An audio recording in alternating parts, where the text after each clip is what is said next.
जय गुरुदेव।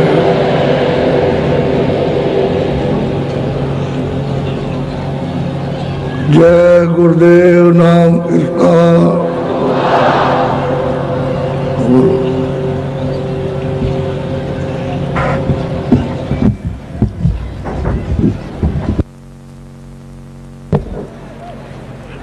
मंगेता द्वारे खड़ा,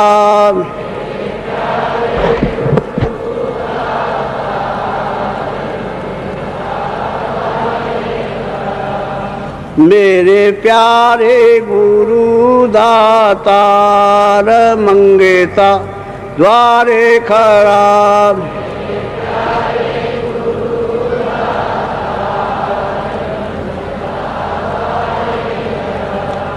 मेरा पुकार पुकार मेहर कर देखो जरा,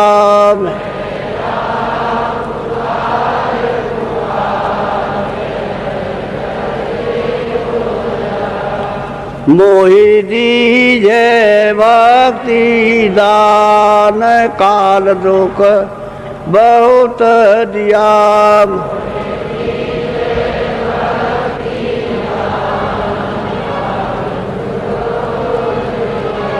मेरे तरफ उठी ये माँ दरस को तरस रहा,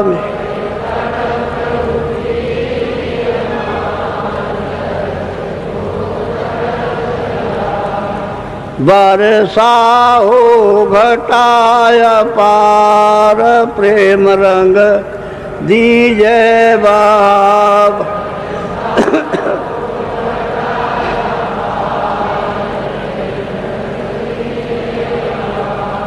सुरते भीजे अमीर सदार, तन मन होवे हरास।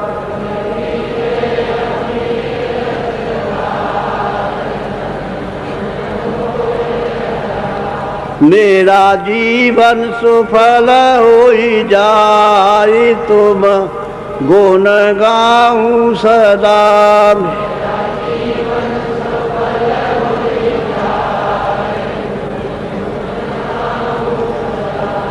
मैं नीच अधम नाकार, तुम्हारे द्वारे पड़ा।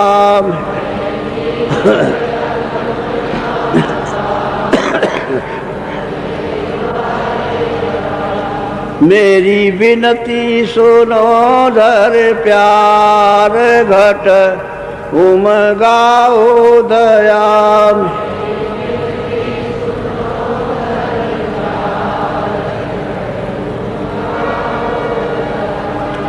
स्वामी जी पिता हमार, जल्दी पार किया।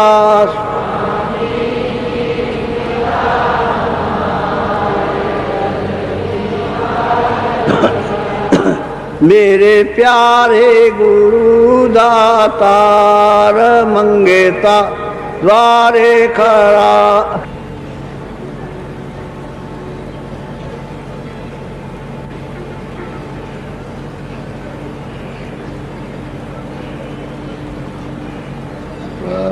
सतगुरु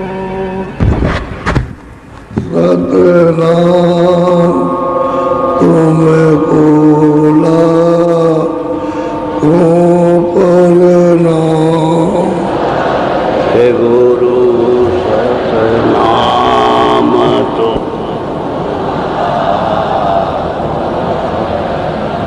सतगुरु सतनाम तुम बोला को प्रणाम।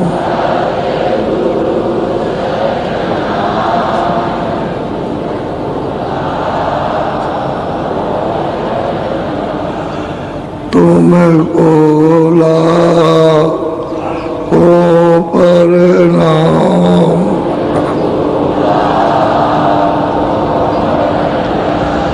हर कोट ने सूरज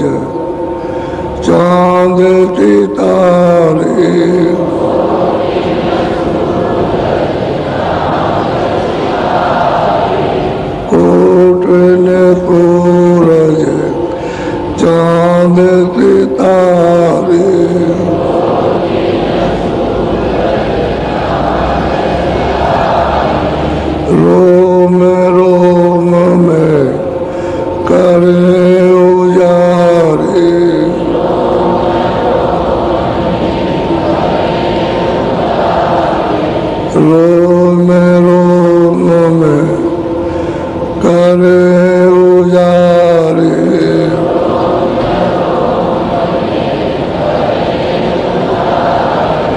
सत्य पुरुष करता तुम कोला ओ परनाम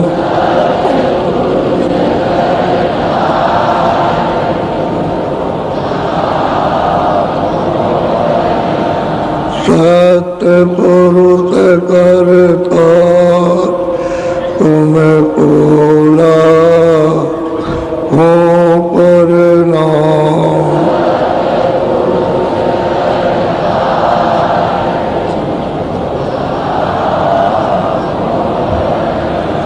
अरबों सूरज चांद सितारे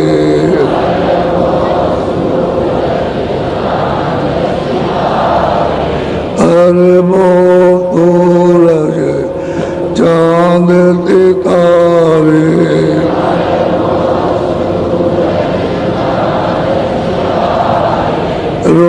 रोम में करे उजारे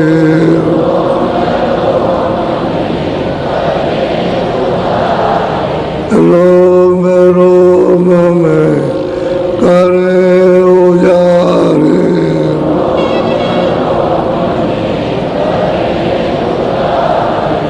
अलग पुरुष करता तुम कोला को परनाम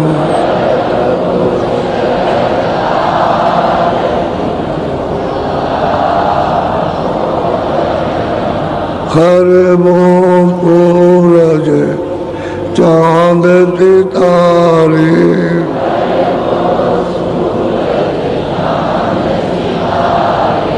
अरबों सूरज चांद सितारे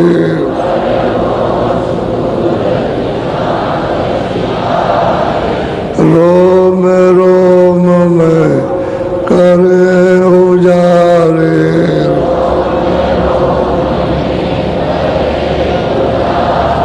रोम में करे उजारे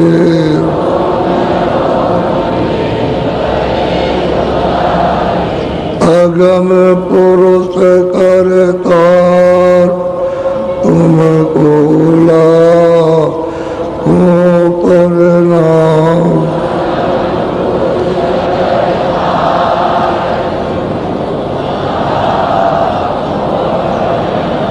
नील नील शशि मान उतारे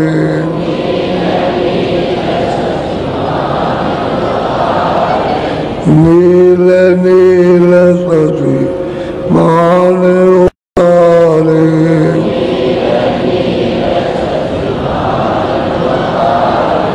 रोम में करे उजारे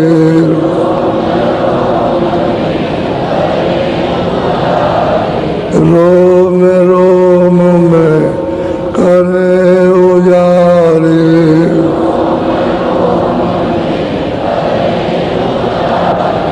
अनामी पुरुष करता तुम कोला ओ परनाम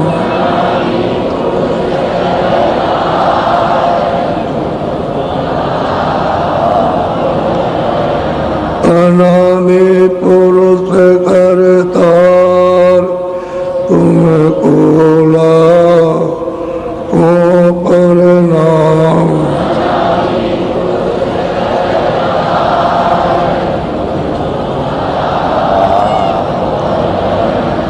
सतगुरु सतनाम तुम कोला ओ परनाम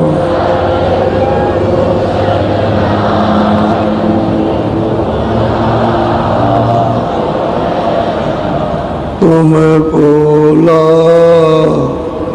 ओ परनाम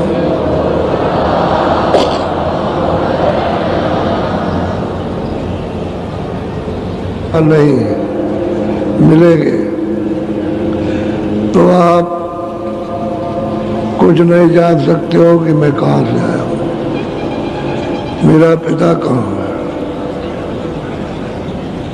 उसे आप न समझ सकते हो ना उसके आनंद के लिए खोज कर सकते हो। जब वो आते हैं और अपनी दया करते, कृपा करते, तो साधक को, प्रेमी को ऐसा अपने को बना लेना चाहिए कि घाट पर बैठ के भीख मांगे। गुरु से भीख मांगता है घाट पर बैठ के, तो जो जुक्ति बताई है उससे घाट पर हर रोज बैठ के भीख मांगे कि मैं भिखारी हूँ और मैं अपना दामन फैला रहा हूँ, आपकी कृपा हो जाए ताकि हमारा बोझा ये सब उतर जाए और जीवात्मा यहाँ से इस शरीर से निकल के और घाट पर खड़ी हो तो वो दया करे। और तुम भिक्षा मांगने वाले तुम नहीं बनोगे और ऐसे ही क्रोध और लोभ वो रहेगा तो तुम भीख ही कहाँ मांगते हो। उस धन की भीख मांगना चाहिए दीन होकर के। और घाट पे सुनना चाहते हैं कि मेरे प्यारे गुरु यानी तुम दाता हो और मैं दान भिखारी हूँ, लेने वाला हूँ, तो मुझे आप अपनी कृपा का दान दे दीजिए। सीधा भीख मांगने वाला होना चाहिए। ये नहीं समझे वो तो शब्द रूप से सब जगह रहते हैं। सिर पर गुरु को राखिए चलिए आज्ञा मां। सिर पर गुरु को रखना चाहिए, उसकी आज्ञा में चलना चाहिए। शब्द स्वरूप ही संग है, शब्द रूप से साथ होता था। कभी ना होते दूर, कभी दूर होते नहीं होते। और धीरज रखिए चित्त में, देखेगा सच में। धीरज रखना चाहिए और घाट पे भीख मांगनी चाहिए। दोनों आंखों के मध्य में घाट है, सूरत का जहाँ बैठी है, और वही भीख मांगना कि आप दयालु हो, आपके पास सब है, आप ही दया कर सकते हो और कोई नहीं करेगा। क्योंकि इसके पहले मालिक तो कुछ करेगा नहीं। जो सतलोक में यहाँ तो आता नहीं, न कभी आया न कभी आएगा। अब जो वहाँ से आते हैं उनका संदेशा लेकर के वही जानसीन होते हैं, वही सब कुछ करता धरता। वो अगर नहीं बताएंगे तो आपको पता भी नहीं चलेगा, नहीं ले जाएंगे तो आप जा नहीं सकते हो। सफाई नहीं करेंगे तो पाप और पुण्य नाश नहीं हो सकता। जीवात्मा नहीं जगेगी, ना उसकी आँख खुलेगी और ना ऊपर की तरफ चलेगी। तो वही करता धरता यहाँ के सत्पुरुष कुछ नहीं करेगा। और जो दाता दान लेने वाला जो दान लेना चाहता है उन्हीं को सब समझता है। सत्पुरुष को कुछ नहीं, किसी को कुछ नहीं समझता। वही जब ऐसा समझ लेगा कि वही सब कुछ देने वाले, तब वो दात मिलेगी, तब वो दान मिलेगा, तब ये झोली, तब सूरत रूपी झोली भरेगी। ऐसे नहीं तो उनको कुछ समझेंगे नहीं तो क्या मिलेगा। और वो तो आते नहीं है। और अगर आते होते तो हमको पहले ही ले जाते, पहले ही बुला लेते। तो वो तो आते नहीं है। वो जो आते हैं उन्हीं को आपको मानना। जब आप वहाँ पहुँच जाओगे, जब वहाँ पहुँचोगे तो पता चलेगा कि यही तो गए थे वहाँ हमको लेने के लिए, यही थे। वहाँ ये ज्ञान होगा। यहाँ तो छोटी बुद्धि से और छोटे उससे जीवात्मा के ज्ञान से आप नहीं जान सकते, लेकिन वहाँ जानने में आ जाएगा यही थे, यही थे। तो जब साधक पहुँचे तब वो चिल्लाए कर भाई यही है सब कुछ। करने धरने वाले ये वो कुछ नहीं करेंगे, ये ले जाएंगे, जो कुछ करेंगे तो ये करेंगे। तब प्रेमी मतलब ये। फिर उनकी आसना ही बड़ी, प्रेम बढ़ा उसको। तो काशी में गोस्वामी जी महाराज के पास बहुत विवाद, तर्क, मतलब ये गुस्सा, क्रोध, ये सब, मतलब ये अपशब्दों का प्रयोग ये सब बड़े बड़े विद्वान गए हर मत के, और अपनी अपनी गर्व में उन्होंने झाड़ और फूक लगाई उनको ये, और मेरा मत ये और मेरा मत ये हो गया। तो वो सब ऐसे नहीं, उन्होंने सबके पैर छुए और आदर भाव से उन्होंने बैठाया। और आप करुणा की निधि है, आप दीनदयाल हैं, और आप कुछ हम तो दर की भीख मांगते हैं। जब एक तरह से गोस्वामी महाराज ने उनके साथ में उच्च कोट का व्यवहार किया, तब वो कुछ ठंडे हुए। तो जो जो लोगों ने प्रश्न किए उसका उत्तर मिला, और यानी इन्होंने कहा उन्होंने उत्तर दिया। वहाँ कोई बनाना बुना जो बात है वो है। तो उन्होंने कहा भाई तुम्हारी किताबों में तो ये लिखा, तो बताओ तुमने अपनी किताबों की साधना की और किताबों के बनाने वाले ने आपको जो बनाया उसको आपने देखा? चलेगा उसको तो नहीं देखा। तो जिसने किताब नहीं बनाई उसको देखा? तो उसको भी नहीं देखा। तो मेरे मतलब ये फिर तुम्हारी जो प्रलय करता है उसको देखा? कहले वो भी नहीं देखा। तो फिर किताबें क्या मानोगे जब उन्होंने कुछ देखा ही नहीं? तो मतलब ये उनसे एक एक बात में हार गया। तुमने ये क्रिया की तुम्हारी तो हम जाते नहीं है, तो फिर किताबों के क्या समझोगे? जो जिस मत का आया, मुसलमान हो चाहे हिंदू हो, चाहे शैव मत का हो, चाहे वो सन्यासी मत का हो, उदासी मत का हो, वैष्णव मत का हो, और मतलब ये चाहे ईसा मत का किसी का भी हो, सब आए। उन्होंने सबने गुस्से में प्रश्न किया, तो उन्होंने मतलब शीतलता से जवाब दिया, तो हार मान गए। वो तो ये समझते थे जैसे क्रोध में हम बोल रहे हैं उसी तरह से ये बोलेंगे। तो ऐसे शीतल कि वो ठंडे हो गए और प्रश्न का उत्तर मिल गया और ठंडे पड़ गए। अब विद्वानों ने ये सोचा कि भाई ये एक दिन की समस्या नहीं है, को थोड़ा सा आएंगे जाएंगे तो समझ में आएगा, एक दिन में नहीं बात समझ में आएगी। तो अपनी बात समझ में नहीं आएगी, उनकी बात तो समझ में आना ही नहीं। तब इन्होंने ये मीटिंग की कि भाई कोई विद्वान काशी में ऐसा है, तो लोगों ने बताया कबीर पंथ सबसे ऊंचा बात है। तो वहाँ गए, उनसे अर्जी की कि भाई हम लोगों को तो उत्तर मिल जाता है, तो हम लोग उसके आगे हमारी किताबों से कह देते हैं, हम बोल नहीं पाते। अपनी तरफ से कहे तो हम किताबों को उनको बताए, लेकिन वो पहले ही से कह देते हैं जो हम कुछ कहना चाहते हैं। तो हम आपका मत बहुत ऊंचा है, तो आप चलिए और उनसे पूछिए। तो कबीर मत के लोग गए उनके पास। अब थोड़ा सा वो सुन लीजिए, कबीर पंथी। अब कबीर मत तो रहा नहीं, तो कबीर का तो रास्ता सुरतों का है, मालिक के घर जाने का, वो उनका मत है। अब आपने फिरका बना लिया, एक जाति बना ली, तो मतलब है उसको आप पंथ समझने लगे। तो आदमियों की जमघट जमात वो पंथ नहीं होती है, वो तो सुरतों के मालिक के मिलने का रास्ता वो संत पंथ है। तो वो तो ये सब भूल गए। अब कुछ नहीं है, उस स्थान पर बस गद्दी बैठा दिया, गद्दी पर अब तुम मांत हो गए, उसको उतारा तो उसको बैठा दिया, उसको उतारा तो उसको, बस वो मांत हो जाता। अब ये गए तो थे पहले गुस्से में कि हमारा मत ऊंचा, हमारे मत को कौन जानता है और कौन कह सकता हमारा तो ऊंचा मत, और हम सबको हरा देते हैं। ये गए तो ऐसे थे हराने के लिए। तो जरा उनकी बात को सुन लीजिए, आप पढ़ो। फूलदास संग्रह एक सारा, मन मुख और मान मद माता। फूलदास रहता था, उनको अपने मन में बड़ा मस्त थे, मनमुख थे और मस्त थे जैसे हाथी की तरह से। वो अपने सामने किसी का कोई ज्ञान नहीं मानते थे, ऐसे मनमस्त थे।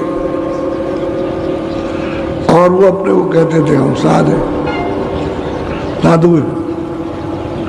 अच्छा, इनके लाखों चेले, बहुत चेले थे इनके, लेकिन मन मुक्त थे, मन मस्त थे, जो कह दे बस बस वही बात है। अब ये गए वहाँ, अब इस मस्ती में गए, हमारा कोई क्या करेगा, हमारे प्रश्न का उत्तर दे ही नहीं सकता, ऐसा कोई जहान में है ही नहीं। इस अहंकार को लेकर के और इस मस्ती में गए। बोलो। रेवती दास ताई कर नामा, फूलदास देखी घबराना। अब वो रेवती दास जो इनका चेला था वो भी मनमस्त था, तो उससे ये डरते थे। फूलदास अपने चेले से डरते थे, वो भी मनमस्त था, वो भी कुछ नहीं गुरु को समझता था, ऐसे ही।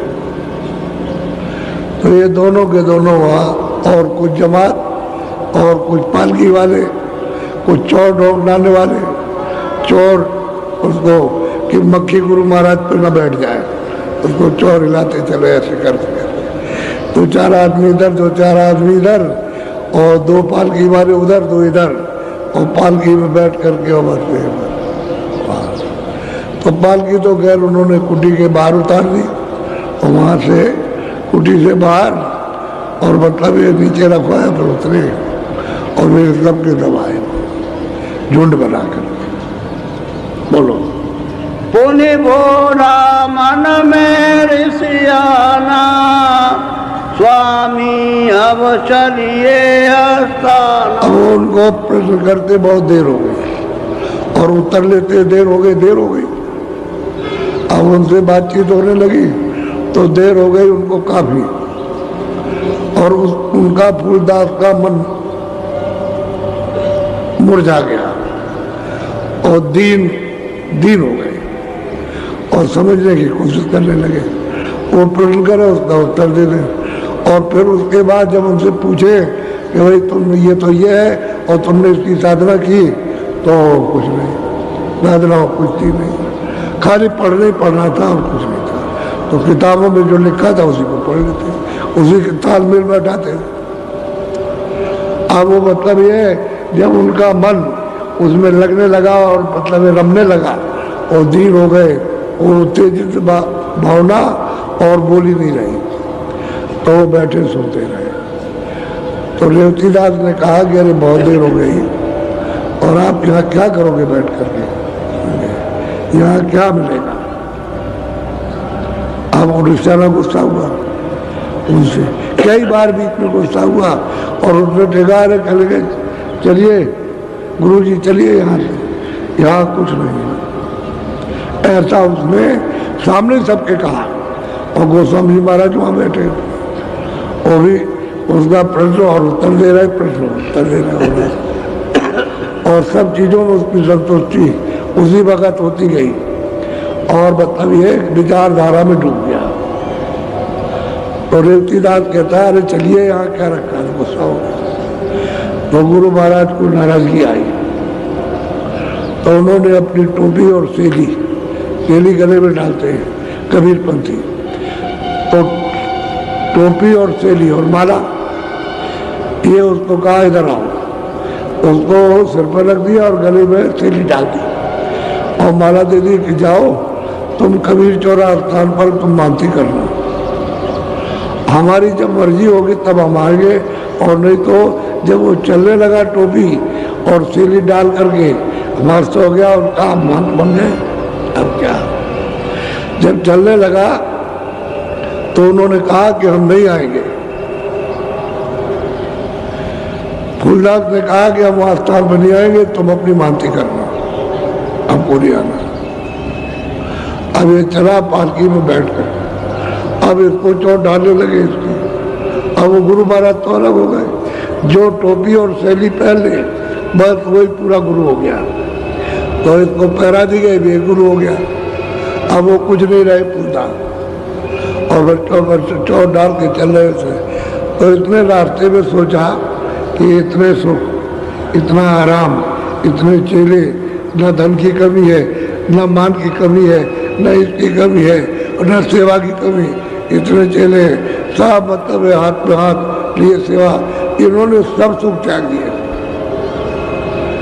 वो चेला रेवतीदास सोच रहा कि सब सुख त्याग दिए, फेंक दिया और हमारे भांति रख दी, तो कोई बड़ी वस्तु पाई है, बड़ी कोई वस्तु पाई, इसलिए इन्होंने इसको छोड़ दिया। अब देखिए इसके विचार ये बदले, रास्ते ही में पालकी बैठते ही ये सोचता जा रहा, तो कबीर चौरा अपने स्थान पर नहीं पहुंचा तो उन्होंने कहा भाई उतारो, तो उतार दिया।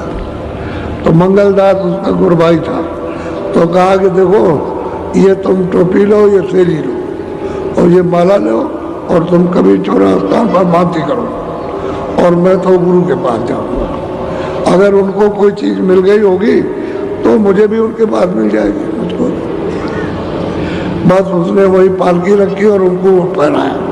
अब वो सोचने लगे, नाराज तो हुए, लेकिन ये सोचने लगे कि भाई कबीर चौरा स्थान तो सब बर्बाद हो जाएगा। तो टोपी और मतलब सेली माला लेकर के फिर बैठ गए। तो कहने लगे भाई अब जो कुछ भी हो सो हो, स्थान न बिगड़ने पाए। अब वो चले गए वहीं फूलदास के बाद अपने गुरु के पास गए और वहां जाकर के गोस्वामी जी को प्रणाम किया। यहाँ से तो गुस्से में गया था, यहाँ तो बहुत नाराज होकर के गया था, इनके पास क्या है, ये क्या वो क्या है, और तुम ये चलो, तो वो तो वही रह गए। अब वो चुपचाप कह लगे मैं यही रहूँगा, मैं छोड़ के नहीं जा सकता हूँ, मैं इनके साथ ही रहूँगा, इनको कुछ मिलेगा तो मुझको कुछ मिल जाएगा। अब ये देखिए ये, अब वो वहाँ कुटी बना ली, जंगल तो था ही, तो कुटी जगह से हट के बना ली, तो गुरु और चेला दोनों रहने लगे। अब वो सुनते सुनते सुनते सुनते तब मतलब ये है कि चेला ने गुरु का तब पूछा गुरु किसको कहते हैं, तो गोस्वामी महाराज ने उसको बोलो। फूलदास कहे आज न आवो, तो वह सब मेरे स्थाने जाओ। फूलदास ने कहा कि जाओ, तब लोग अपने अपने स्थान पर जाओ। अब यहाँ रहेंगे, जब हमारी मर्जी आएगी तो आएंगे, लेकिन चलते वक्त में कह दिया कि अब नहीं आएंगे। बोलो। तुम सब मेरे स्थाने जाओ, रात यहीं चरणन में आओ। अब वो फूलदास कहते हैं कि वह रातों में नहीं चरणों में बिताएंगे और तुम लोग सब स्थान पर चले जाओ, लेकिन ये सब कुछ कहने के बाद जब वो चलने लगे तो उन्होंने कह दिया हम नहीं आएंगे, अब हम कभी नहीं आएंगे। ये फूलदास ने कहा उन चेलों से, और सेली और जिसको टोपी पहनाई तो साबित कह दिया तुम जाओ मानती करो, अब नहीं आएंगे बेटा। बोलो। हाँ।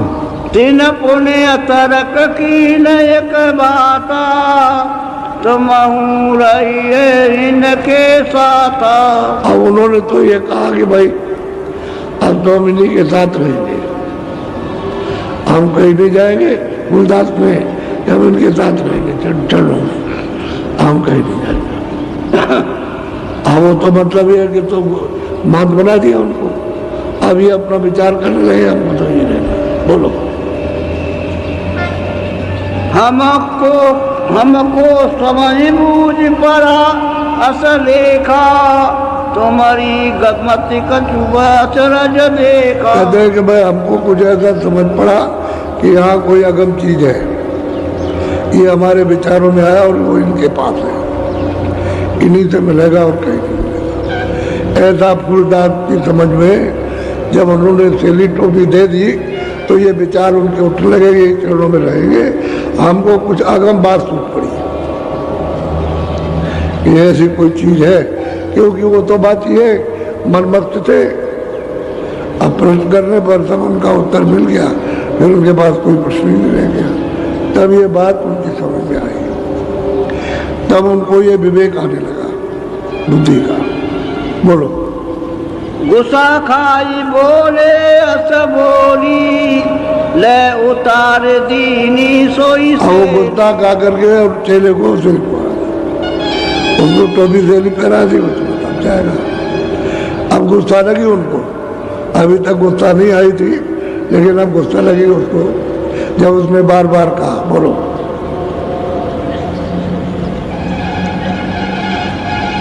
फूलदास दीनी ते आता रेवती शीस नवायो माता। कहते हैं भाई उसको तो ये टोपी पहना दी और उसने कहा कि भाई जाओ चले जाओ अपना मानती करो जाकर। बोलो। गल बिच डारे महंती दीना और तुमको मानती करो जाकर, उनके सुपुर्द कर दिया। बोलो। तुम तो करो मानती जाई अब हम नहीं आस्थाने। साफ साफ कह दिया उन्होंने, तुमको कोई डरने की जरूरत नहीं, ना तुमको कोई उतारेगा, तुम जाओ अपना मानती करो और मतलब हमको मत नहीं आना, हम नहीं आएंगे, कभी नहीं आएंगे, ऐसा उन्होंने कहा। अब देखिए काशी में लोगों ने तैयार किया इनको कि ये उनको हरा देंगे, और अभी मतलब ये 25 और 28 के बीच की उम्र है, हरा देंगे, बस हार जाएंगे, भाग जाएंगे आप काशी से, ऐसा उनका विचार था। अब वही देख लीजिए आप, अब वो क्या उनको बात बनाया और कहा कि हमें नहीं चरणों में रहेंगे। अब उनको विवेक हुआ, बुद्धि विवेक जब उन्होंने कुछ कहा तो ये संसार का उनको बोध हुआ कि तो कुछ नहीं है, ये तो सब धोखा, और हम धोखे में फंसे और धोखा है, क्योंकि वो तो अंदर से मालूम हुआ कि हमको तो कुछ मिला नहीं, कुछ भी नहीं मिला, धोखा ही धोखा है। इसलिए उन्होंने ये सब बार उस चेले पर जो क्रोधी था, जिससे डरते थे, उसी को सौंप दिया। जाओ तुम। बोलो। चेला चला बैठ सुख पाला फूलदास गया और हवाला। अब फूलदास तो गोस्वामी जी के हवाले हो गया, अब चेला बड़ा चला गया, बड़ा उसको हर्ष हुआ कि हमको गद्दी मिल गई, और अब और फूलदास गोस्वामी जी महाराज हवाले हो गया। तो मैं तो आपका चेला, मैं तो आपका शिष्य, मैं आपको छोड़ के नहीं जा सकता, अब उनको दे दिया। बोलो। चेला मार्ग बता विचारा मन में सोच किया निकारा। चेला ने रास्ते में विचार किया और सोच कर रहा, ये सोच रहा कि भाई ऐसा गुरु महाराज ने क्यों किया, हमको ये क्यों दे दिया। अब मन में ये सोचता है, और तो सोचते ये बात उसकी समझ में आई। बोलो।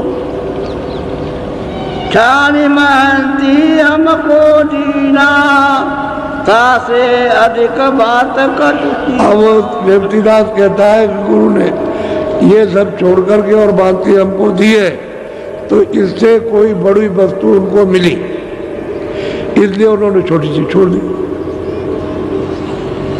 अब वो चेले में ये विचार उठे कि बड़ी वस्तु उनको मिल गई तो छोटी उन्होंने छोड़ दी और हमारे से डाल दी। अब ये विचार उठते हैं। बोलो। सब सुख भोग मन नहीं लाए ये तो अधिक बात का छुपा।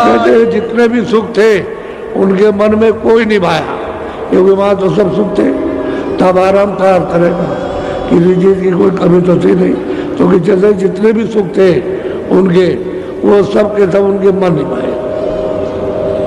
और बस मतलब ये है कि कोई बड़ी वस्तु पा गए, इसलिए सब इसको छोटा समझा। ये नहीं मतलब ये कृतम है, इसमें कुछ नहीं, तब वो वहाँ हमको गले डाल दिया हुआ, ये तो तुच्छ चीज है। ये विचार देवतीदास के पालकी में बैठे बैठे उमड़ रहे हैं। बोलो। ये सब बात तुच्छ सम होई तरह मरे सिर डारी सो। कहते ये सब चीज तुच्छ है, इसलिए उन्होंने मेरे गले डाल दिया कि चाहो तो मानती करो जा करके, अगर कुछ इसमें होता तो ये क्यों छोड़ देते स्थान। इतनी बड़ी मानती को छोड़ते, साफ सुख में उनको मिल रहे थे, कुछ नहीं भाया, उन्होंने बिल्कुल एकदम से घड़ा की तरह से छोड़ दिया और मेरे गले डाल दिया। बोलो। ये विचार मन माई समाना मत वही सूद उठाया। अब ये रेवती दास के मन में और बुद्धि में ही आया, तब उसको विवेक उठा तो उसने पालकी को रोक दिया। जब ये विवेक हुआ ये सब चीज तुच्छ है और उन्होंने हमारे सामने छोड़ दी और हमारे गले बांध दिया और सब सुख उन्होंने छोड़ दिए, तो कोई बात कुछ चीज है और हमारे गले बांध दिया उसने, तब छोड़ा है। अगर वो जान लेते कि इसमें सुख है, आराम है, सब तरह का सब भोग है, तो फिर हमारे गले क्यों डालते, फिर तो वो रहते, हमारे गले बांध दिया। ये विवेक उसको हुआ वापिस जाने में। क्रोध का और दर्शन का देखिए ये फर्क है कि सुना तो उनको रहे थे, चेला नाराज हो रहा था, लेकिन वो सब चीज उसमें प्रेरित हो गई और इतनी देर में वहां से वहां पहुंचने में इतनी देर में उसको ज्ञान हुआ। जब बोध हुआ, शुद्ध बुद्ध बोध हुआ उसको, तब उसने पालकी को रोक दिया। बोलो। फिर पीछे मार्ग से आए सुख पाले बख्शी और कहते हैं कि फिर पीछे जब उन्होंने थैली और टोपी दे दिया अपने मंगलदास को, गुरबाई को जो छोटा था, तब वो पीछे आए, लौटे, सब पालकी आलकी सब छोड़ दिया, स्थान छोड़ दिया, टोपी छोड़ दी, थैली तब छोड़ दिया और पीछे लौटे। बोलो। स्थान पर वहीं आ गए। बोलो। सब मिल के जाओ आस्थाना हम महंत संग उपजो ज्ञान। कहते तुम जाओ स्थान पर मानती करो, गुरबाई से कहा, और हमको तो ज्ञान उपजा है तो हम महंत के साथ ही रहेंगे।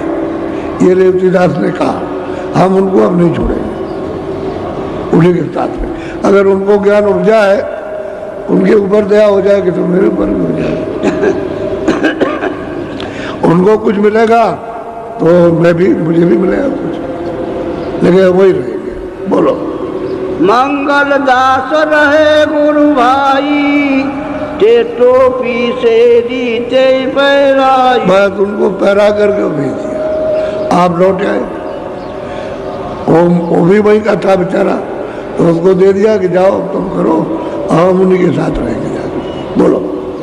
आए पुण्य महंत के पासा जा तुलसी की कुटी निवास। जहाँ गोस्वामी महाराज का वो निवास स्थान था, तो वहाँ आए हो जहाँ अरे फूलदास जहाँ टिके हुए थे वहाँ पहुँच गए। कह रहे ये क्या किया, कह रहे हमको अब जरूरत नहीं, हम तो आपके साथ रहेंगे। साफ कहा उसने कि अगर आपको कुछ मिल जाएगा तो मेरे ऊपर भी दया हो जाएगी, सीधा कहा। उसने उनसे कहा गुरुजी से कि अगर आपको कुछ उनसे मिलेगा तो वो आपको दया करके दे देंगे, तो आपको भी दे देंगे, हम नहीं साथ छोड़ेंगे। अब देखिए विवेक हो गया दोनों ने, गुरु और चेला में। बोलो। चौरदार सुख पारी गैया चौरा पर उन खबर जनैया। बात वहाँ खबर हो गई कि भाई तो उतर गए, उतर के वो चले गए, वहाँ सब खबर हो गई उनको। तो वो कोई चेला उनके पास गया भी नहीं। इतने चेले थे जो सेवा करते थे, कोई नहीं गया। अब जो बैठ गया वहाँ खबर हो गई चारों तरफ कि दूसरा उस स्थान पर बैठ गया, टोपी सैली होके वो बात हो गया। ये रवाज था उस समय। बोलो। मंगल चेला सुन पछताना चौरा सुन भयाया। अब वो पछताया तो जरूर, उसने सोचा कि भाई वो चले गए और मुझे भी चला जाना चाहिए था, लेकिन अब वो किसको टोपी और सैली पहराए, वहाँ कोई उपयोग नहीं था उस समय पर। तो पीछे से बहुत पछताया कि भाई अब क्या किया जाए, अगर हम भी जाते हैं तो यह स्थान बिल्कुल बर्बाद हो जाएगा, अब क्या करें।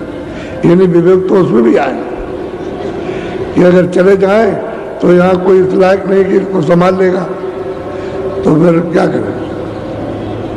फिर वो इधर फिर उधर इधर उधर यही सोचता रहा क्या करे क्या न करे। तो फिर बोलो, पुण्य विचार की ना मन माही, यह स्थान मानती जाई। कहते अगर मैं भी चला गया तो यहाँ कोई नहीं रहेगा, स्थान बर्बाद हो जाएगा। ये विचार किया, मैं ये विचार करके वहीं रुक गया। बोलो, ये दोनों मिल की न विचारा, हम चारे तो होई। अब उसने सोचा कि अगर हम भी छोड़ देते तो छोड़ गए, दोनों तो छोड़ दिया, हम भी छोड़ते हैं तो विचार किया स्थान बर्बाद हो जाएगा। फिर यहाँ मतलब ये है कि संस्था और मतलब ये है कि मत कुछ नहीं रहेगा। इस विचार करके फिर लोग बोलो,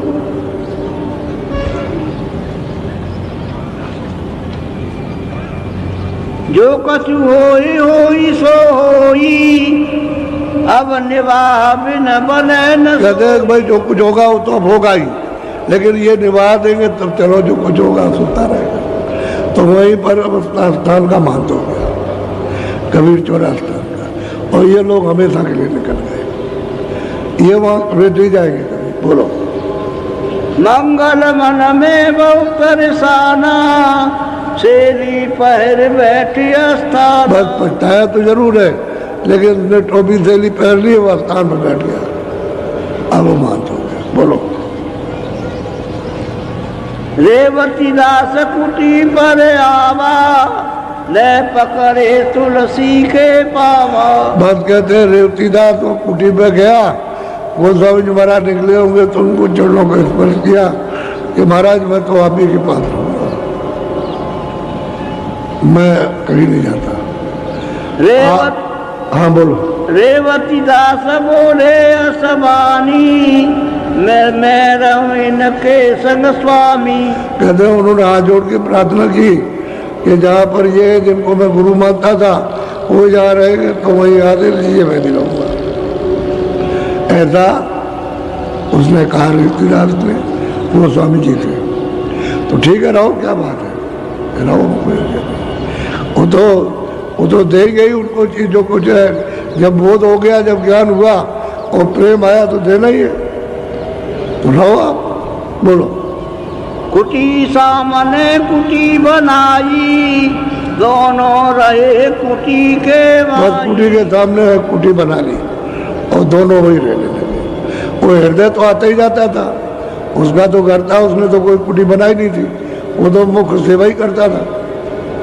हृदय जो था वो तो पहले ही राजापुर से था, राजापुर में उनकी सेवा करता रहा, कभी गया कभी नहीं गया, कभी रात रात में रह जाए, दिन दिन में रहे, कभी काम पर जाए नहीं, तो वो तो उनका पक्का था। वो तो काशी में उसका घर था, तो अपना आता जाता था और सुबह सामाजिक देता था, वो तो था ही वहाँ पर। लेकिन उन्होंने कुटी के सामने कुटी बना ली और वही आज्ञा लेकर के वही रहने लगे। बोलो, रेवती दास दीन दिल जानी, स्वामी से पूछूं। अब उसके मन में विचार उठा कुछ पूछे, तो उसने कुछ पूछा। अब हमने भी उम्र आई कि हमने पूछा कि भाई ये मतलब गुरु और चेले का क्या है, गुरु और चेला कहते किसको, ये गोस्वामी महाराज से पूछा। बोलो, गुरु चेला कर कैसा लेखा, सो स्वामी मोह कहो विशेष। हाथ जोड़ करके प्रार्थना की कि गुरु चेला का जब संबंध हो जाता है तो उसका फिर क्या होता है। गुरु चेला का हो गया संबंध, तो पूछ रहा अपने गुरु का और अपना चेला, या हम उसके साथ हो, वो हमारे साथ हो गए तो हमारा उनका क्या होगा और उसका संबंध कैसा रहेगा। बोलो, नहीं कोई गुरु नहीं कोई चेला, बोले सब में एक। अब गोस्वामी जी महाराज कहते हैं भाई कोई गुरु नहीं और कोई चेला नहीं है, इनमें सब में उसी सत्पुरुष की जीवात्मा है, सत्पुरुष की सूरत है, सत्पुरुष की रूह है, ना वह कोई चेला ना कोई। उन्होंने पहले ही ये कहा कोई चेला और कोई गुरु नहीं है। और सही बात यही है कि कोई चेला कोई गुरु नहीं है, अपने विकारों का तो गुरु है और विकार निकल गए तो कोई गुरु कोई चेला नहीं। वो तो किसी से भी अगर शुद्धि सफाई कराना है तो उसके सामने न जाना। धोबी के पास भी जाओगे तो कहेंगे अरे भाई धोबी, तो हमारे कपड़े बड़े गंदे दाग लगा है तो तुम जरा सा इसको साफ कर देना। उससे भी नम्रता से कहोगे, डांट और डपट के नहीं कि हम डंडा मारेंगे, ऐसे नहीं, बहुत प्यार से कहोगे हमारा ये कपड़ा धो देना। तो वो तो ठीक है, वो तो भाव अच्छा है कि अपना धुलाई गंदगी कराना है तो नम्र होना, लेकिन जब धुल जाएगा तो न गुरु न चेला। तो कहते हैं कोई गुरु और कोई चेला नहीं है। वो स्वामी जी महाराज उसको समझा रहे हैं। बोलो। एक बोल सब माई विराजा, गुरु चेला दो हित कर साजा। कहते हैं गुरु दोनों, इसमें कहते हैं कि उसकी सत्ता सब में विराजमान है, सब में। उसका रूप जो है वो तो सुरते हैं, वो तो यहाँ रूप में आ गई गंदगी में, इसलिए उस सब में विराजमान है। इसमें भी, उसमें भी, पशु में भी, पंछी में भी, सब जगह, क्योंकि इसी से ट्रांसफर होता है उनका, इसी शरीर से वहाँ जाती है कर्मों के अनुसार। तो जीवात्मा तो सब उसी की है, हम भी उसी के और आप भी उसी के हो, बस ये है। तो न वहाँ कोई गुरु है न वहाँ कोई चेला, वहाँ कोई गुरु नहीं है कोई चेला। तब में बोले एक अकेला एक ही हो। बोलो।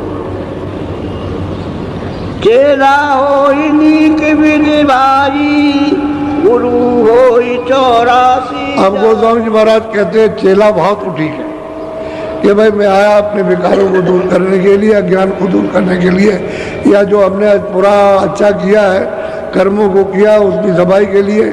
तो मतलब ये जो गंदगी लदी है, जुग जुग से गंदगी लगती आ रही, तो उसको कौन धोएगा, कौन माफ करेगा। तो चेले का भाव तो ठीक है, गुरु है। लेकिन अगर गुरु बना के मैं गुरु हूँ तो 84 चाहिए, वो 84 जाएगा। चेला तो अपने भाव से ठीक है कि भाई हमने गुरु किया अपने भले के लिए, अपनी शुद्धि के लिए किया, अपने ज्ञान के लिए किया है, हमको रास्ता नहीं मिलता और रास्ते के लिए हमने किया। लेकिन अगर जानकार वो कहता है ये मेरा चेला और मैं तेरा गुरु हूँ, वो जाएगा 84, वो नहीं बच सकता। ये गोस्वामी महाराज उसको रेवतीदास को जब उसने प्रश्न किया गुरु और चेले का क्या संबंध, तो वो बता रहे हैं कि भाई गुरु रहेगा कि मैं गुरु हूँ और ये मेरा चेला, तो 84 जाएगा नरकों में, वो नहीं बच सकता। तुलसी में तू जो तर भजे दीन गति सोई, गुरु बनवे जो शिष्य को साध कहावे। वही बात है कि वो मैं जो अहंकार है कि मैं गुरु और तू चेला है, उसको कह दे तज दे। और दीन गति से, दीन गति यानी भिखारी बनकर के सबसे छोटा, और वो उसके साथ मतलब नपता है, और नपते तो है ही, क्योंकि मतलब है कि वहाँ तो देखते हैं कि भाई ये तो मालिक का रूप है। जब तक विकार है तब तक दो है, और विकार जब दूर हो जाएगा तो एक है, दो नहीं। यही सूरत जब शब्द में मिल गई और शब्द का रूप हो गए तो एक हो गए। तो कहते हैं गुरु कैसा होता है, जो सच्चा गुरु होता है, गुरु नवे जो शिष्य को और साथ कहावे तो। कहते हैं उसने अपना अहंकार घमंड गुरु छोड़ दिया और दीन गति सबसे छोटा, कि हम सबसे छोटे। तो कहते हैं कि वो हमेशा नपता रहता है और न वो अपने को गुरु समझता है न वो चेला समझता है। तो कहता है भाई फंस गया, इसकी मदद की जाए किसी तरह से तो ये निकल चले यहाँ से।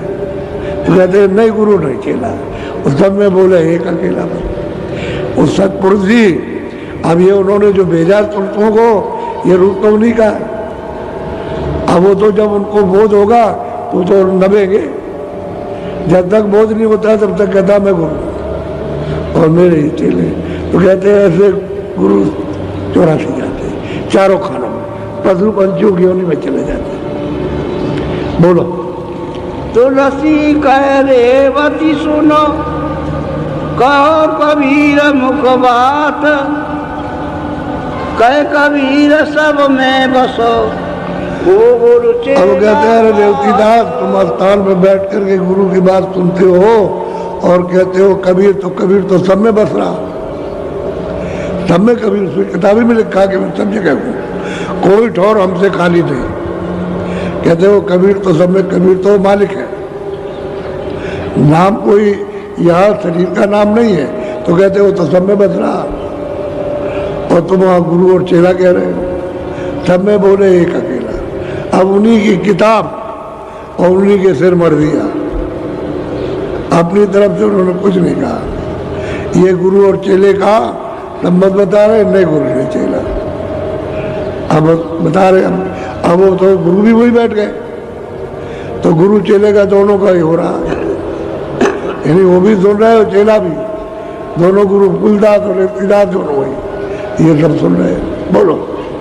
कह कबीर सब माही विराजो, सब में किया सभी में साजो। अब वो कबीर साहब किताब में कहते हैं कि मैं सब छोर हूँ, सब जगह हूँ, और कबीर ने ये सब विस्तार किया, ये सारी रचना उसी ने की है, और किताब में बिल्कुल ये साफ है। और तो यहाँ गुरु और चेले की बात, गुरु चेला कबीर तो कबीर बस रहा, उसी का ये विस्तार है, सतपुरुष ही का ये विस्तार है। अच्छा, उनकी सत्ता यहाँ से निकल के चली जाए तो कोई विस्तार नहीं, कोई रचना नहीं। और बगैर जीव आत्माओं के बेरना सूरत के कोई रास्ता न 84 की रचना हो सकती है, न मनुष्य की, न यहाँ कोई काम हो सकता। क्यों? यहाँ तो खोल जड़ है, यानी तत्व है यहाँ, तो तत्वों से क्या होने वाला, उसमें तो कोई निरस है। जब इसमें तत्वों में चेतन आएगा तो रचना बैठेगी। तो कहते हैं सब जगह तो मैं रहता हूँ, कोई जगह मुझसे खाली नहीं। तो गुरु चेले की बात कह रही, कुछ नहीं रहा। बोलो। ये कबीर हम कह कबीर हम सबके माही, सब हम किया सभी सब कहते हैं कि हम सब में हैं और सब हमारे किया हुआ है, और हम सब में रहते हैं, क्योंकि दिया तो उसी ने, काल को भी, महाकाल को भी उसने सबको अपने सुतों को भेजा है, सामान दिया है, तो वही तो आया, सूरत तो वहीं से आई।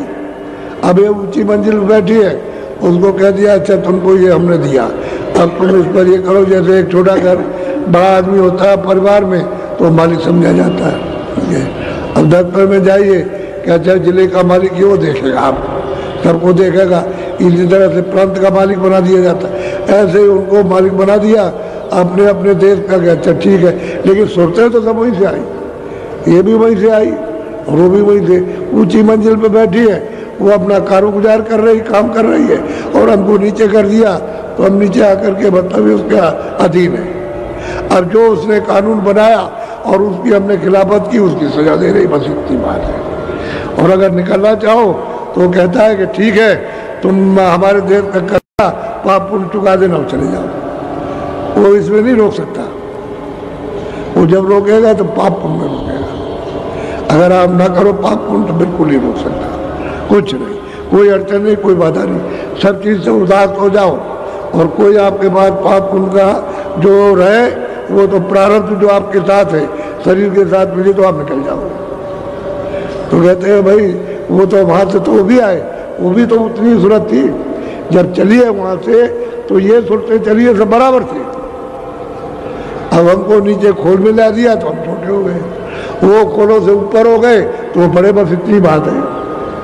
वो करता धरता हो गए और हम भोगता हो गए, बात तो इतनी है। लेकिन ये आए तो सब वही से, ये सब मसाला जितना भी है वो सब वही से आया, वही सतलोक से सतपुरुष से सब वहाँ से दिया। वही कबीर कहते हैं वो तो सब जगह, मैं तो सब जगह हूँ और मेरा विस्तार सब जगह। तो वह गुरु और चेले का क्या था? हाँ ये है जो अपने को कमजोर समझता है, बुद्धिहीन समझता है, उसको ये भाव रखना चाहिए कि मैं इनसे कुछ यहाँ ले लूँ। अरे बच्चा है स्कूल में पढ़ने जाता है तो वो कहता है गुरु जी आप अध्यापक, आप हमारे मास्टर, तो उनका आदर सत्कार करता, ये तो भाव ठीक है। लेकिन अब वो ये कह दे कि नहीं नहीं मतलब ये है कि ये कुछ नहीं है, तो ये तो मास्टर की गलती है। वो तो आपसे ज्ञान लेने के लिए आधा बार वही ज्ञान पा जाएगा तो आपकी बराबर। अब वही चीज़ मिल जाए तो सब बराबर हो जाए, बस इतना ही अंतर है और कुछ। आए सब वहीं से, ईश्वर भी आया वहीं से, खुदा भी आया, ब्रह्म भी आया, पारब्रह्म भी आया, सब वहीं से आए और हम सब आए, और सब के सब एक रूप में थे, वहाँ अलग नहीं थे, और एक ही प्रकाश था, एक ही ज्ञान था। तो बस इतना ही है कि इनको ऊंचे में डाल दिया, हमको नीचे ला दिया। हम पर्दों में भोग रहे, इसलिए हम मतलब ये बिल्कुल एकदम अनजान, बिल्कुल अंधेरा और अंधकार और बलहीन हो गए और ऊंची जगह बैठे, उनको बल है बस इतना। लेकिन जब सूरत ये पहुंच जाए वहाँ उसके ऊपर तो उनसे भी ताकतवर हो जाती है, फिर कुछ नहीं कर सकते। बोलो। जो महंत चेला करे भाई, सब में रहा कबीर समाई। जब वो कबीर सब जगह सब में समाया हुआ, तो चेला में भी है और महंत में भी है, सब में कबीर समाया हुआ और तुम वहाँ महंत और चेले बनते हो। अरे चेला भाव ठीक है, तुम उनसे गुण ले रहे हो, वो तो ठीक है, लेकिन गुरु जो जानकार है उसको तो नहीं बनना चाहिए मेरा चेला में गुरु, ये तो नहीं होना चाहिए। आप अपना भाव रखिए, वो नहीं रखिए, वो ये व्यवहार नहीं कर सकते हो तो देखेंगे हमारे के, तभी तो उठाते हैं। और अगर ये नहीं समझेंगे, छोटे नहीं होंगे, तो छोटी चीज़ बड़ी बनती है, और छोटी पड़ी हुई है उसी को तभी उठा लेगा। अब बट्टी पड़ी है तो अब आती है उसको उठा लेती है। ऐसे है महापुरुष, मतलब ये उसको नीचे बन करके तब उठाते हैं। अगर नीचे ना बने तो वो अपनी सफाई करा ही नहीं सकता, भाग जाएगा। बोलो। ये विधि विधि कबीर पुकारा, काको चेला करे लवार। अब कहते हैं अगर कोई चेला कहता है तो वो लवार है और गुरु कुछ कहता है तो वो लवार है। इस प्रकार से कबीर ने ये आपको बताया। और कबीर तो कहते हैं मैं भी तो गुरु नहीं हूँ, वो भी तो कहते हैं कि मैं भी गुरु नहीं। अरे गुरु तो वो है, तो वहाँ चलो। अब ये तो सहायक है सब, यानी सहायता करते हैं एक दूसरे की, तो वो सहायता ले लीजिए आप, बस इतना ही है। सहयोग देना है, सहायता मत उसकी धुलाई करना, सफाई करना है और उसको मतलब ये मदद देना उसको, ये तो काम उनका है मददगीरों का। लेकिन गुरु नहीं बन सकते, गुरु तो वो एक ही है, वो सब में विराजमान है। अब ये सब गुरु सुन रहे और चेला भी सुन रहा, और ना उनके पास कोई जवाब है ना उनके पास कोई जवाब। किताब के पढ़ने से और रटने से तो कुछ बनने वाला नहीं है। इसीलिए तो सब मतों में किताबें रटनी बस हो। वो जो मंजिल थी जिसके लिए चढ़ने को कहा था वो तो कोई चढ़ा नहीं, न चेला चढ़ा न गुरु चढ़े, बस वो एक किताब याद कर ली। तो किताब याद करने से क्या होगा, उससे तो कुछ बनेगा नहीं। किताबें तो घाट पे लाएंगी नहीं, और यहाँ घाट है। जब किताबें नहीं थी तब महापुरुषों ने बताया, तब उन्होंने बताया, किताब तो बाद में, तब उन्होंने कहा। तो किसी के पास किताब नहीं होती तो पहले से कहते। लेकिन यह है कि तुमको ये बात समझ में नहीं आती है तो फिर प्रमाण मिलता है, फिर उससे हमको सहयोग मिल जाता है। प्रमाण इतनी मदद करता है, सहयोग मिलता है कि नहीं भाई, और लोगों ने भी सुना और उन्होंने भी कहा, इस तरह से उन्होंने भी कहा, नहीं ऐसे समझ में नहीं आता। बोलो। घट घट माहि कबीर समाना, काको चेला करे वाना। अरे भाई किसको चेला कहते हो, घट घट में वो कबीर समाया हुआ, तो चेला कितना, मालिक को चेला बना नहीं सकते हो। इसलिए चेला भाव, छोटा भाव, दीन भाव रखना, बड़ी चीज मिलेगी तो वो तो आपके लिए ठीक है। लेकिन गुरु जो जानकार है वो ये नहीं कर सकता। इससे ये पता चलता है वो जानकार नहीं है। तब गुरु अपना भाव रखते हैं और चेला बनाते हैं तो चले जाएंगे। अब गुरु से अंदर बस कर लेगा, यानी अंधा वो भी वो बहरा, और न वो उसकी सुनता है न वो उसकी समझता है, तो दोनों नरक में जाते हैं, गो नरक। वो गोस्वामी महाराज कहते हैं गो नरक पढ़ाई, गो नरक में जाते हैं, क्योंकि वो भी अंधा वो भी अंधा। अब गैर कौन बताए, रास्ता मालिक के पास पहुँचने का कौन बताएगा, क्योंकि उनको तो किसी को मालूम नहीं है। इसलिए आप अपना भाव ठीक है, लेकिन वो आपसे ज़्यादा अपना भाव रखता। आप तो बेसमझ से रखते हो और वो समझ से रखता, ज्ञान से रखता, अपना भाव छोटापन। बोलो।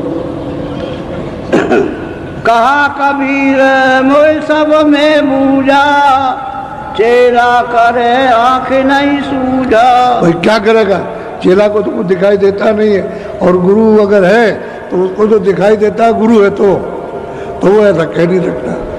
जिसको दिखाई देगा और जो उसको पाएगा वैसा कभी नहीं कहेगा।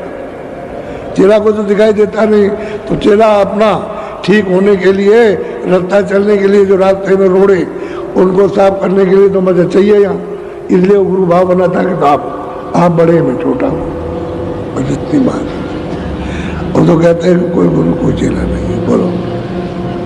कह कबीर सब ठाम ठिकाना, सोई कबीर का भूखों को काना। बोलो आगे बोलो। तुम्हारी मत को नरिठियाई, का कबीर हम ठामे ठाई। तुम्हारी मति में तो कुछ बैठता नहीं है। कबीर ने तो बहुत कुछ कहा, लेकिन तुमको वो बताने वाला नहीं मिला, तो कबीर साहब तो पहले चले गए, तुम 200 वर्ष बाद आए, तो अब तुम क्या समझोगे कबीर की बात है, कबीर के रास्ते को। तो तुमने जमात बना ली है, मत बना लिया, हम कबीर पंथी, हम ये पंथी, हम नानक पंथी है, हम ये पंथी, हम उसके पंथी, हम दादू पंथी, तो हम वैष्णो पंथी, तो बस बना लिया। अब ये नाता झूठा जुड़ गया, अब वो एक तरह का चलन हो गया, तो भाई हमको गुरु करना, तो भाई अंधा गुरु बहरा अगर आप करेंगे तो जाएंगे कहाँ। इसलिए कहा था महापुरुषों ने कि खोज करो, कोई मतलब सुजाका, कोई देखने वाला कोई गुरु मिल जाए तो रास्ता आपको बताएगा और फिर दिखाएगा। अब अंधा अगर मिलेगा तो तुमने क्या देखा और उसने क्या देखा, दोनों अंधेरे में रहे।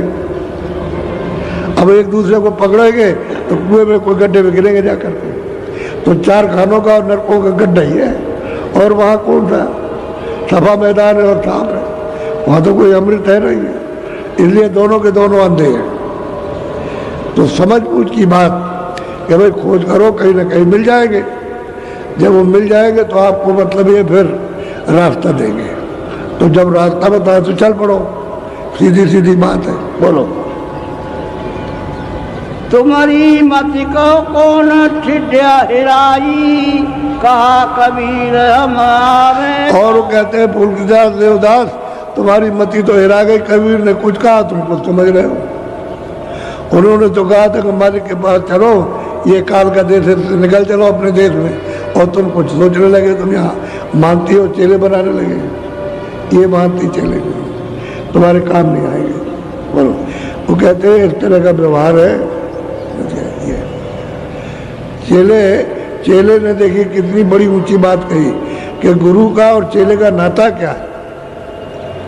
इसके माने एक झूठा नाता, क्योंकि वो भी अंधा ये भी अंधे, तो दोनों के झूठे नाते हो गए। वो समझता था मेरी गति होगी, और वो मतलब अपना काम सिद्ध कर रहा, वो भी अंधेरे में वो भी अंधेरे में, तो दोनों में तो कोई नहीं गया, दोनों के दोनों ऐसे रह गए, तो वो चले जाएंगे खानों में। बोलो। कहो कबीर सब माही समाना, गुरु कबीर की करो बखान। कहते हैं कि भाई तुम कबीर का बखान करते हो तो सब जगह मौजूद है, तुम अलग अलग कबीर को क्यों करते हो, तो सब जगह बस रहा, सब जगह है, और तुम अलग अलग समझते हो। अब ये प्रश्न का, एक के प्रश्न का उत्तर गुरु को भी मिल रहा और चेले को भी मिल रहा। जो गुरु चेला दोनों थे तो दोनों को मिल रहा, वो उसका प्रश्न था, उनका भी उत्तर मिल रहा, इसको भी मिल रहा, दोनों को बताया जा रहा। ये नहीं कि उसको छोड़ दिया तो उसको छोड़ दिया था, नहीं। बोलो। तुम कबीर को स्वामी मानो, उन्हें वाको चेला ठहरा। और कहते हो तुम कबीर को कहते हो स्वामी और फिर उसी कहते हो चेला है, वही स्वामी हो वही चेला, ऐसा नहीं हो सकता। ऐसा नहीं कि वही चेला हो जाए और मतलब स्वामी हो जाए, तो तुम ये भाव रखते हो ना। बोलो। कस कस ज्ञान तुम्हारा भाई, भूल न अपनी देखी आई। अब गोस्वामी जी महाराज कहते हैं कि भाई तुम्हारा ज्ञान किस तरह का है, यानी तुम अपनी भूल नहीं देखते हो कि मैं कहाँ जा रहा हूँ। वो भूल मिटाना चाहिए था, और तुम मतलब भूल मिटाते नहीं हो। और तुम्हारा ज्ञान किस तरह का, फिर तो तुम्हारा बातों का ज्ञान है, खाली जबान का ज्ञान है कि पढ़ दिया और रट लिया, उसको कह दिया, उसको कुछ नहीं करना धरना कुछ नहीं है। तुम्हारा ऐसा ज्ञान है झूठा, तुम्हें अल्प ज्ञान है छाया का। बोलो।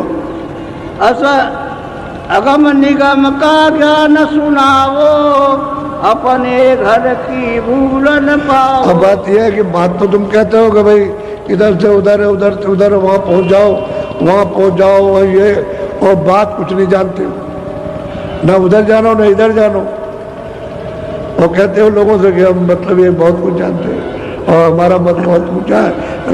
रहे अंधेरे में, आँख हो गए अंधे, चेला भी अंधा और गुरु भी अंधा, और बात करते हो उनकी। उन्होंने तो ठीक लिखा, ऐसे चलना। हम किताबें अगर किसी की सुना दें और तुम किताबों को पढ़ लो, उससे क्या मिलेगा? वो तो तुमने भी सुन लिया, हमने भी सुन लिया, उसमें मिला कि तुमको क्या और हमको क्या मिला। तो ये किताबों का लेखा जोखा नहीं, ये तो करने का लेखा जोखा है कि जिन्होंने किया है उन्होंने कोई किताबें नहीं लिखी थी। किताब तो जब पालेंगे तब लिखेंगे। जैसे शुरू में कबीरदास आए तो फिर कुछ लेकर के आए, किताब तो लेके आए नहीं थे, तो जब उन्होंने देखा तो किताब लिखी। ऐसे ही जितने भी महात्मा आए पहले उन्होंने देखा तब बाद में किताब लिखी, और बहुत से ऐसे भी आए जिन्होंने कोई किताब नहीं लिखी। बहुत आए उन्होंने प्रमाण दिया और किताबें लिखी और आप बताया और लोगों को पहुंचाया, तब लोगों ने कहा कि भाई मैं भी पहुंचाऊं। जब तक प्रेमी न कहे कि वह पहुंच गया तब तक उन्हें मानेगा कौन? जब प्रेमी पहुंचता है तभी मानता है। ये तो अंधेरे का काम तो अंधेरे का रहा, उजाले का उजाले का। तो वही सब बड़े प्रेम से समझा रहे, उनको उनकी समझ में आ गया। समझ में आया तभी रुक गए, तभी छोड़ दिया। बोलो। नहीं कोई तुमको पकड़ हारा, शोधन शब्द समझ कोई। अब वो कहते हैं गोस्वामी जी महाराज कि तुमसे कोई कहने वाला तो है नहीं है कि तुम ये क्या कह रहे हो, ये क्या कह रहे हो, समझ गए? तो कहने वाला कोई होता तो हमको पकड़ लेता, आ करके फंस गए। अब तो करने वाला कराने और कहने वाला वो सब आ गया, सुनेगा भी वो कहेगा भी। तो पहले तो तुमसे किसी ने कहा नहीं और अब ये कहा जा रहा है। अब सुनने वाले मिल गया, अब वो रुचि के साथ और प्रेम के साथ सद्भाव दीनता से सुन रहे हैं। अब उनके सब उनके विकल्प और जितने भी संकल्प से सब खत्म हो गए। यही होता है। बोलो। सासे सील पोल तुम दाई, पकड़े तो कछु जवाब न आए। कहते भाई शीलता तो होनी चाहिए। अब तुम मतलब ये है कि अपनी बात नहीं समझता, उन्हीं के किताब की बात समझा रहे हैं। अभी बात तो अपनी तो बात में बताएंगे, किताब की बात उन्होंने समझाई कि उन्होंने ये कहा और ये देखा, और तुमने कुछ नहीं देखा और कुछ नहीं कहा। अंदाजियत जैसे अपने लोग कहते हैं स्वर्गवास हो गया, स्वर्गवास हो गया, उसको वैकुंठ मिल गया, उसको मुक्ति मिल गई। जो गंगा जी में स्नान करके मरे उसको मुक्ति मिल गई, वो बैतरनी पार हो गया। तो अब इनसे पूछा जाए कि भाई तुमने बैतरनी देखी है जो पार हो गया? ना उसने देखी ना आपने देखी, और बैतरनी पार हो गया और स्वर्गवास हो गया और वैकुंठ में चला गया, ये कहावत हो गई। और वैकुंठ में गया, सब वैकुंठ में चले गए, तो फिर कोई नहीं बचेगा। तो ये 84 में फिर कौन जाएगा नरकों में? क्योंकि वो तो योनि फिर खाली होगी, खाली होकर के दूसरी जगह जाएगी, फिर भोग भोग करके फिर लौट करके कभी करोड़ों वर्षों के बाद तब लौट के इसमें आएंगे, तो जगह तो खाली हो जाएगा, तो सबको स्वर्गवास हो गया, तो फिर 84 रहेगी नहीं। इसलिए इनको भी पता नहीं, उनको भी कुछ मालूम नहीं। बहुत ही प्रेम से उनको समझा रहे और उतना ही समझा रहे जिससे समझ में आए। बोलो। और अनेक बात बानासी, कौन कौन कहूँ तुम्हारी बात। गोस्वामी जी महाराज कहते हैं भाई बात तो तुमको बहुत तरह की समझाने की है, लेकिन अभी इतनी बातों की क्या जरूरत है? सीधी सीधी बात तुम अपनी उसको समझो कि मत दे, न चेले को मिला कुछ न गुरु को मिला, तो किस बात का चेला? जब तुमने कुछ दिए ही नहीं चेले को, तो फिर वो क्या मतलब ये मानेगा कि मैं चेला हूँ, और गुरु क्या बनोगे? तो दोनों के दोनों अंधे हो। अब उसने सोचा कि बड़ी चीज मिल गई, ये सब सुख छोड़ दिए, और वो दौड़ करके फिर आ गया कि अभी के पास रहेंगे। उसने ये कहा कि वो उनको कुछ मिलेगा तो मुझे मिल जाएगा, मैं रहूँगा इन्हीं के पास। और सही बात है कि दोनों को मिल जाएगा, दोनों को मिलेगा। और दोनों 28 वर्ष के पहले पहुँचेंगे। गोस्वामी जी की उम्र 28 साल की, और उसके ये पहले पहुँच जाएंगे घर। वो पहले अपनी उम्र के अंदर ही पहुंचा देंगे। ये इस तरह काम होता है। बोलो। कह कबीर मुख साची बानी, तुम अब समझ कछु परख न जा। कहते हैं कबीर ने तो सच्ची बाणी का उच्चारण किया, हमने उस बाणी को परख नहीं पाया। क्यों? कि अंदर रास्ते नहीं चला हमारा। हम अंदर रास्ता चलते हैं तो आँख खुलती तो हम तो देखते जाते तो सब स्थानों को, वहाँ के धनियों को प्राप्त करते, और प्राप्त करते जब चलते तो मतलब पार जाते, तब जा करके सत्य देश में, सतलोक में उसका दीदार दर्शन होता, तब तो ठीक था। तो वहाँ तो तुमने कुछ किया नहीं, तो सत्यवाणी को तुमने नहीं परखा, न पहचाना न पहचाने कुछ की। और सत्यवाणी बोलने के बाद सत रास्ता जिनके पास उनके पास तुम गए भी तो नहीं। तुम तो आ करके चेली टोपी पहली बात बात, जैसे उस अंधे को मात बना दिया तो बेचारा भाग गया है, फिर उसने दूसरे को मर दिया। अब वो जितने रहेंगे उतने सब अंधे ही रहेंगे, वहाँ कोई सुझाव का नहीं रहेगा कि वो चला हुआ होगा जब पहुँचा होगा। तो कहते सत्यवाणी तो तुमने पकड़ा नहीं कि उसने क्या कहा था, सत्य क्या था। अब ये झूठी चीज पकड़ ली, बोलो हार गए। उन्होंने भेजा था कि लौट के आएंगे, हमको सुनाएंगे काशी बात। अब वो वही रह गए, वो चेला और गुरु सब वही रह गए, वही के वो सब छोड़ दिया। यानी जो कुछ पकड़े थे मानती की ये धन दौलत सुख, वो सब छोड़ दिए, वही रह गए। और लंगोट पे ना कबूल है, यही है। दोनों के दोनों ऐसे तोड़ करके चले हुए, ऐसे माला और उसको टोपी को ऐसे फाड़ देंगे जो पैरे रहेंगे, और फाड़ के इनके सामने रोएंगे, ऐसे आंसू की धारा बहाएंगे, तब इनके हाथ में आएगा वो। यही फाड़ा पूरी करेंगे, सब फाड़ देंगे, बिल्कुल कुछ नहीं रहेगा। नंगे हो जाएंगे तब फिर वो पहराएंगे, समझ गए। चाहे फटे हुए पहरा दे, चाहे ला करके पहरा दे, कह लगे भाई इसमें रास्ता तो है नहीं कपड़ों में, इस टोपी में माला में तो रास्ता नहीं है। माला तो शरीर के ऊपर है, उसमें रास्ता है, तो शरीर के ऊपर चढ़ोगे तो रास्ता पा जाओगे।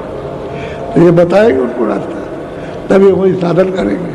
और वही दोनों ने साधन किया, ये दोनों जाएंगे ऊपर, तब फिर से वर्णन करेंगे, तब इनके सामने सत्य आएगा, तब ये कहेंगे कि हम नहीं समझ पाए, हमको कोई बताने वाला नहीं मिला, कोई राह दिखाने, तुम यही कहेंगे। तो ये बड़ा मतलब ये मिलना चाहिए कोई। आप लोगों से कहा जाता है, कोई कहता है मैं 50 साल से पूजा कर रहा था, अब मैं कैसे छोड़ दूँ। अरे भाई तुम ये समझो कि पूजा का ये था कि सबकर फल खगनाए किया, करिए राम पद पंकज में आ। कहते भाई प्रभु के चरणों में अगर तुम्हारा मतलब जुड़ाव हो जाए और तुमको मिल जाए तो उनका फल ये कि प्रभु मिल जाए। यानी कर्मों का सुकर्मों का फल ये है कि वो मिल जाए, और आप उसमें फल गए 50 बरस हो गए, तुमको ये नहीं मालूम हुआ कि 50 बरस कर्मों का फल कि महात्मा मिल जाए। ये क्यों नहीं समझा आप? ये बताने वाला, रास्ता बताने वाला मिल जाए, इसलिए सुकर्म किए जाते हैं। चिड़िया इसलिए चुंगाई जाती हैं, लोगों की सेवा की जाती है कि तुम्हारा दिल गमगीन हो जाए, यानी दीन हो जाए तुम्हारा, और छोटे हो जाओ, सबकी सेवा करो सबकी, तब वो महात्मा आ जाएंगे उस सेवा से, मिल लेंगे आकर के कि भाई सबकी सेवा करता है। जैसे उन मिल गए वो स्वामी जी उस करिया को, उसकी देवी जी को, तो मतलब ये वो सबकी सेवा करती थी, उसका फल हुआ कि देखिए उसके बाद पहुँच गए, और 28 बरस के अंदर उस मालिक को उन्होंने प्राप्त कर लिया। सेवा इसलिए की जाती है, सब कर फल खगनाए किया, उसका जो पुण्य निचोड़ करके आ जाए, ये महापुरुषों की प्राप्ति हो जाए जिनसे रास्ता मिल जाए, और आपकी आँख खुल जाए और चल पड़ो। आँख बंद रहेगी कोई नहीं जा सकता, आँख खुलेगी तभी जाओगे देखते।